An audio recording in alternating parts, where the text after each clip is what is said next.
Good morning, everyone, and welcome to today's Data Specification Recap Session. My name is Jenny, and I'll be facilitating today's event. And today I'm joined by Maitri from the Technical Design Authority. And just before we get started, I just want to go through some housekeeping with you all. So this event will be recorded and the slides will be available on the rec portal later this week. We will be using Slido throughout, and the QR code and the joining code are on the screen now. I'll also pop a link in the chat if that's how you want to sign into Slido. And I think there's also a tab at the top of this Teams call, so you can sign in through that as well. We will have an opportunity for a Q&A at the end. So if you have any questions at any point, just pop them into Slido and we will address them at the end. Fab. Thanks, Jenny. Good morning, everyone, and welcome to the data specification training. My name's Maitri, and I'm one of the rec code managers within the Technical Design Authority. And today we're going to be covering a few different topics. So namely, we're going to go through the rec data specification, what it is, how you can access the information, and how you can make some changes to it. And once we've gone through the slides, I will show you a short live demonstration of how to get there through the rec portal and just go through that with you. And if we have some time for questions, feel free to think of them and write them down and we can go through them at the end. Okay, next slide, please. Yep, so we've got, I just wanted to touch on what the data specification catalog is. So what it is, how you can access and download and navigate through the dashboards. So the Energy Market Data Specification Catalog describes the data items and market messages that's used by different industry parties to send and receive information. It includes not only the rec-owned items, but it also has messages and data items owned and governed under different codes. So you can see that on the right-hand side there. So you've got the BSC, DCUSA, UNC, and SEC. So in terms of items governed under the rec, the data specification contains the contents of the data transfer network, or DTN. So that is electricity based and was previously defined under the Master Registration Agreement, or MRA. And it also contains the gas market messages, which was previously under the SPA, the Supply Point Administration Agreement. So as you can see from the screenshot at the bottom, the full data specification catalogs can be downloaded from the rec portal via the code products drop-down menu in 3 different formats. So you've got Access, Database, SQL, Backpack, and HTML. And then that gets updated when the new data specs come out. Next slide, please. So just having a look at this dashboard, just a few tips when accessing the documents. If the artifact doesn't download automatically, don't worry, it will open in your browser window. So just to return to the dashboard, just simply click your browser's back button.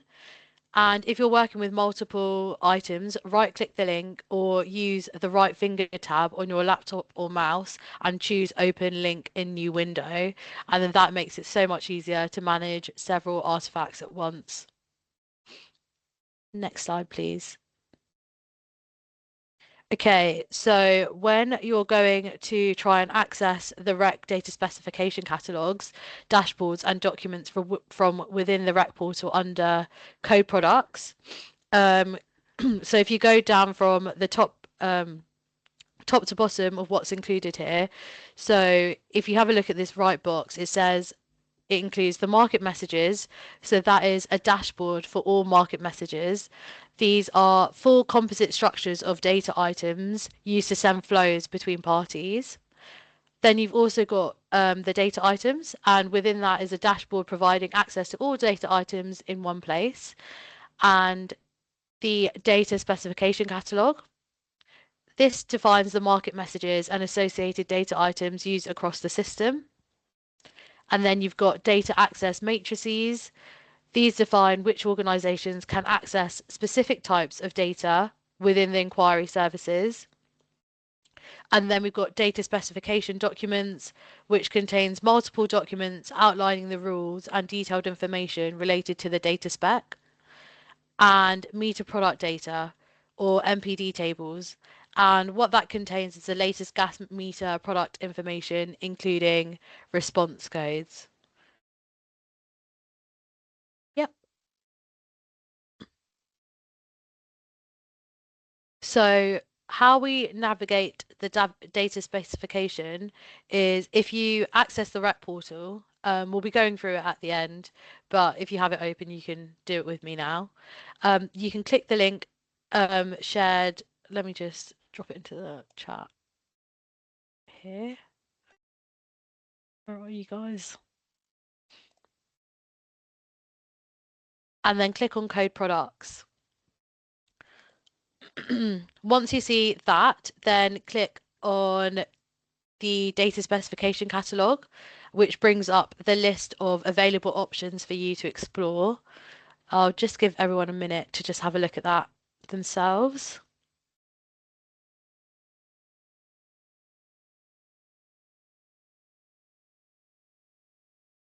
And then you can access all the documents in their different formats and download it. Yeah, next slide, please. Okay, so now when you click onto the data spec, you can have a look at market messages. So market messages are the full composite structure of a collection of data items, which is used to send flows between parties. So selecting market messages under the code products opens the dashboard that you can see here, and you can search using full or partial terms to find specific messages and refine further under the source from and target to filters. So you can search where it's circled there in red, like the source and target. The search will return one or multiple results depending on your terms, so you can always scroll through the full list of all market messages in the dashboard. And then it should bring up a search function like that at the bottom. So once you've found the market message you want to view, select it to open the full page as shown in this screenshot, and you'll find the full name and rec reference, any legacy references such as starting with a D0 or A0, and the message version. Then you'll also have a full description of the message and any related notes. You'll also find a table of applicable scenario variants. So you can see here that it says SV001, SV002, etc., and different types of scenario variants. And then when you have a look, it will have different sources and targets, so who it's going from and to. So scenario variants are the permissible options for parties who can send and receive the market message, each with a specific reference number, which is the SV001. The table also shows the code owner, which is the code under which any changes are governed, which is on the right-hand side there. Yeah, next slide, thank you. So this is just a bit more of a visual to see what opens up when you click on one of the scenario variants. So each scenario variant may have different conditions for the permitted flow structure. And if you have a look at this, so you click on using the first screen and then the second one, and then when you open that up, it opens up this structure on the right hand side, and it displays under the SV table relevant to the chosen option. So you will see here that example, it has like 1000, etc. So it means what would be needed within that flow and what wouldn't be. And then that could change depending on which scenario variant you choose from that selected table. But hopefully you would know who your source and target is, and then you'll choose the right one that way. Yep, thank you. So this is just a bit more detail into the scenario variants and the flow structure. So all market messages are sent and received with a defined structure, and it all contains a header and a footer formatting. So the data specification describes the content of each message and how it should be structured. So if we walk through this screen, what each column shows in the structure. So if we start from the left, we've got the group ID, and that represents a line within the market message file. Then a group description, which explains the data items included in that group. Then you've got the range, which shows how many instances a group needs to be implemented. So that includes the minimum, sometimes called modality, and the maximum, sometimes called cardinality. And then you've also got the conditions, which I mentioned previously, which refers to any specific data item conditions which must be met when issuing the flow. So you can, well, it might be hard to read, but it says for this example, additional information is mandatory if reason for request data item value, etc. So you might see some sort of condition there, and then it's within like the additional information of the data item there. Then you've got the different levels, which shows the relationship between each data item and their conditionality. So 1 means mandatory, O means optional, and C means conditional.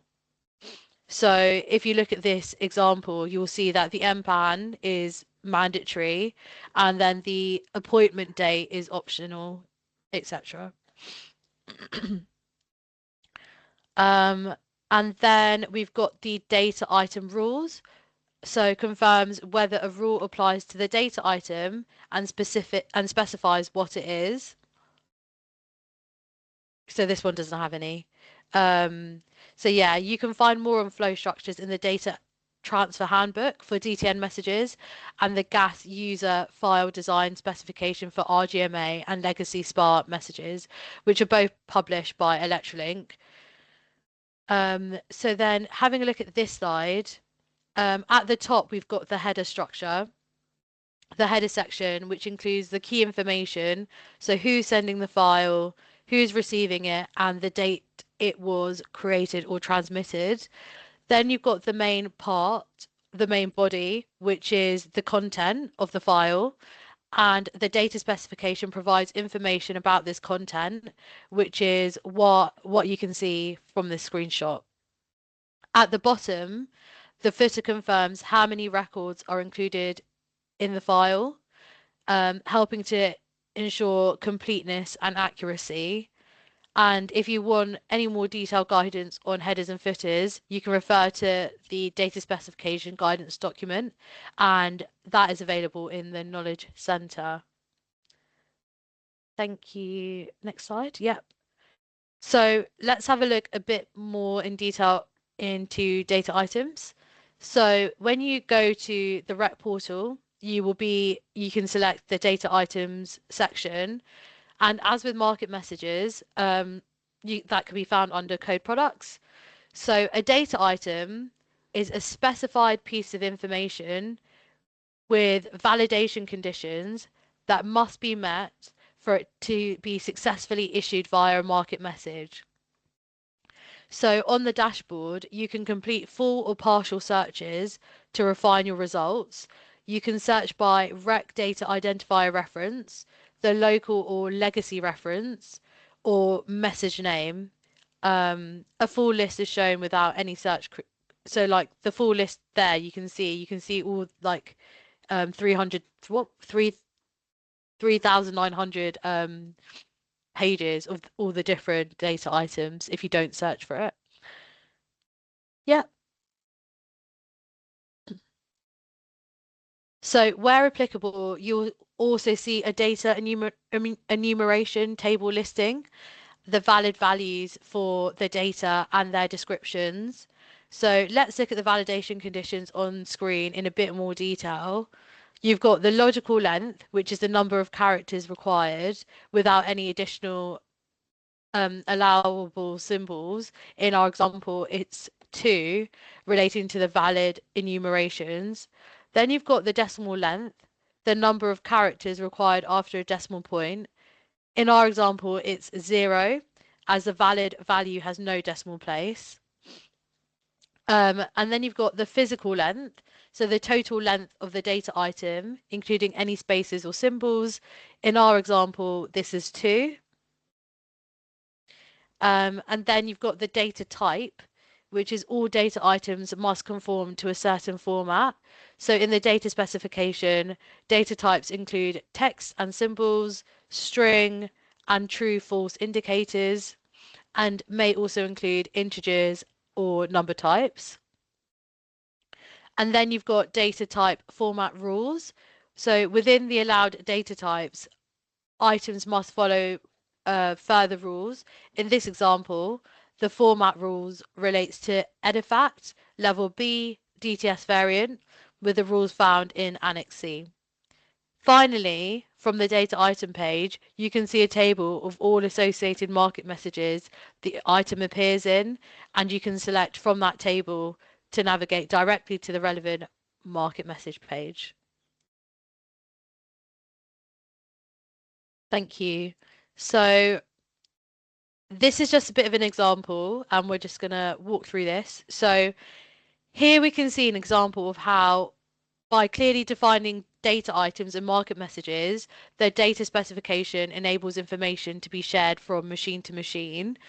So we have our data collector who's made an appointment to read a customer's meter between 8 a.m. and 11 a.m. On the 1st of Feb. And part of the information that must be shared is that a ladder will be needed to access the meter location. So within the market message, the MM00219 or the D0290 flow structure confirms this. So it has the group 88B. If you can see that in the screenshot very slightly on the bottom left, holds the appointment time slots, and the group 89B holds the meter location data item. So with valid enumerations for the meter's position.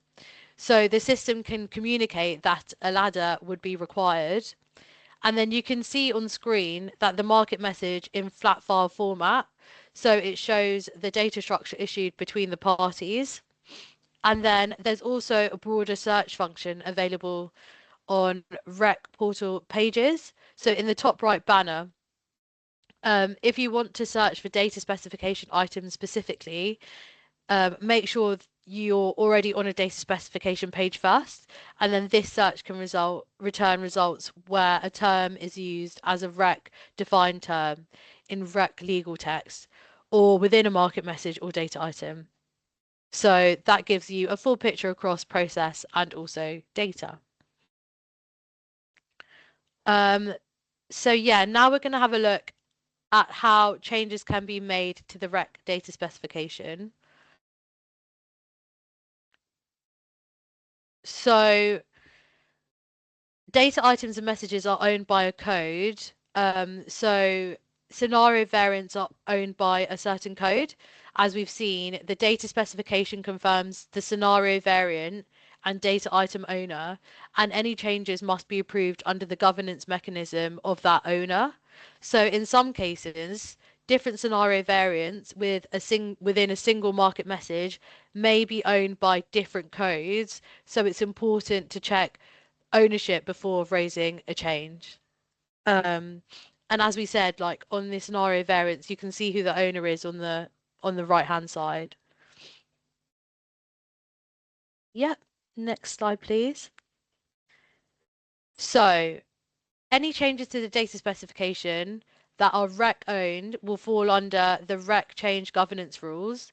However, if a change results from a non-rec owned item, there are two possible scenarios.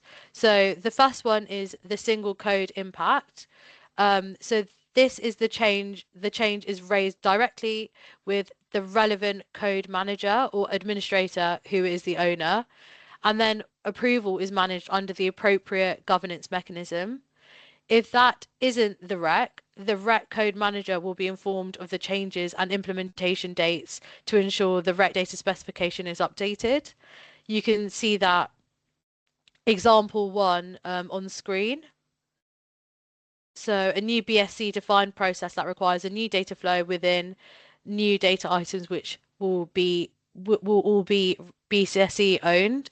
So a BCSE change would be needed to amend the BCSE legal text and improve the data specification. And then you've got multiple code impacts. So that is changes needed to be raised under each impacted code where there's a cross-code impact. The cross-code steering group ensures that change plans across different codes bodies are aligned and that engagement and implementation and coordination so industry gets a full picture. And you can see that in example 2. So this one needs an addition of a new data item to the D0002 market message.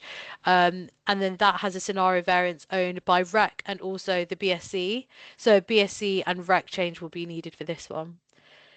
But if you're not sure which one applies, you can send all of your queries to inquiries@recmanager.co.uk and we'll get back to you there.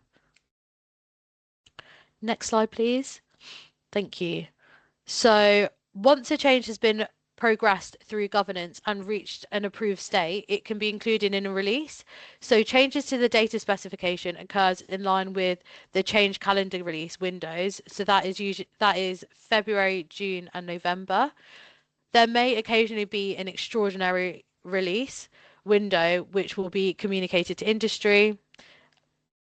And once a change has been approved and given an awaiting implementation status, it will generally fall into the next appropriate release window. So the code manager will update the REC data specification in pre-release catalogs as early as possible, generally months before the release window, to allow parties to prepare their systems. Pre-release versions are published on the REC portal under change and release.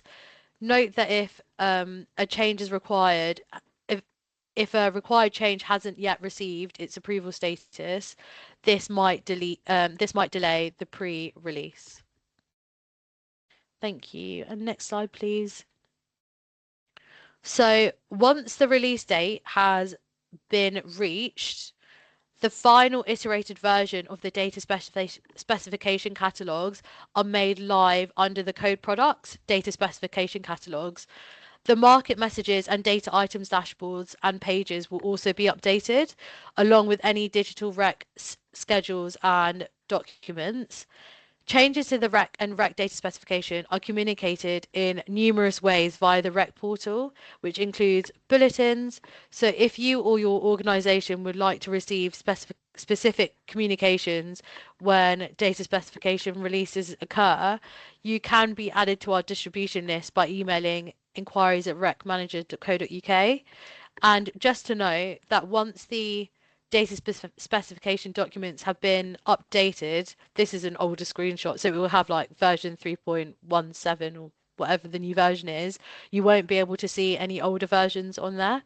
We get a few queries coming through to the service desk on that one. Yep, next slide, please.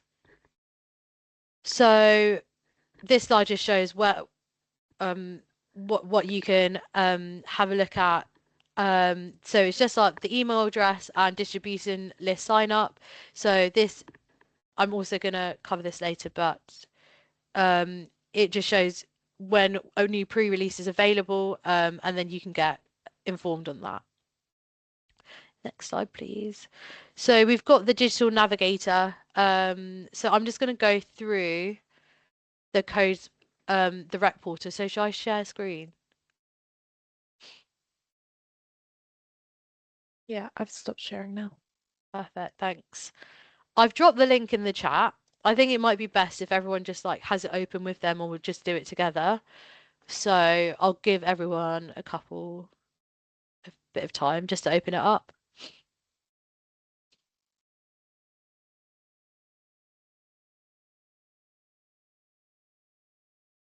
Hopefully everyone's logged in now. So if we click on code products, you can see all of the different links that I spoke about a minute ago. So if you click on market messages, oh,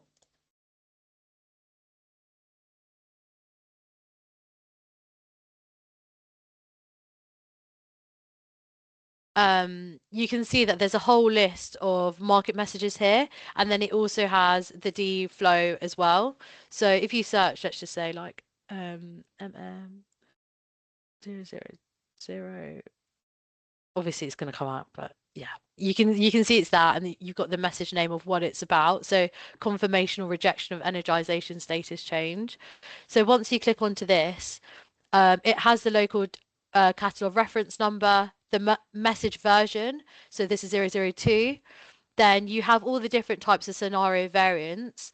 And then what that scenario variance shows is so they all have the same name, it's all doing the same thing, but the source and target is slightly different.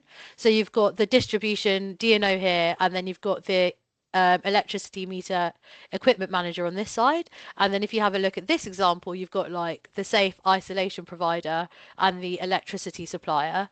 And then in this column here, you can see who the owner is, which is REC on this one. So I just want to show you guys what that looks like. So I've clicked on SV00512, and you can have a look here. So we've got the group ID. Hopefully everyone's clicked on it on their end as well. You've got the group ID on this side. So when you open up that message flow, it will come up with the group ID and then what's within that. So you've got the group description. So usually, most of the time, it has the MPAN and the range, and this has conditions. So is there any conditions for anything that needs to be sent? For this, it shows no. And then it has all the different mandatories or not. So if anyone remembers, I don't know if you guys can speak back to me. I don't think you can, but it was one means that it is mandatory, and O means optional. And then if you keep going to the right, you have the data item name. So what is that line showing you? So this has like the MPAN core, so like all the digits within the MPAN, the energization status, etc. And then you've also got some data item rules. So this one shows that for MHHS metering points, this data item should be populated with a cumulative register, etc. And let's just click on another one, and hopefully it might be different. So this, yeah, it is different. It only has 1, 2, 3 different groups. So it has a different structure in there. And then you can click through on this page, and there are quite a few scenario variants per market message. That's really like the main thing to search here. And then you can search by source and target. If you have one and not the other, you can search by that too. And then you can also search by market message as well. So let's just like show MM900. Hopefully it will come up with just the one. And then we've got data items. So just searching by the data identifier. If you don't have if you're struggling for some reason, you can obviously go through all of the pages, but hopefully you've got something to help you along the way with an identifier. And then within this, it shows like what the logical length might be, physical length that we described before, and then it would link you to any found market messages for that data item. Oh. And then when you get to the data specification documents, like I said before, you can download all the different types of versions, but it would always have the latest version on the system. Data access matrices. So yep, you've got that as well. And then this is everything that I've showed you previously. The MPD tables, etc. So yeah.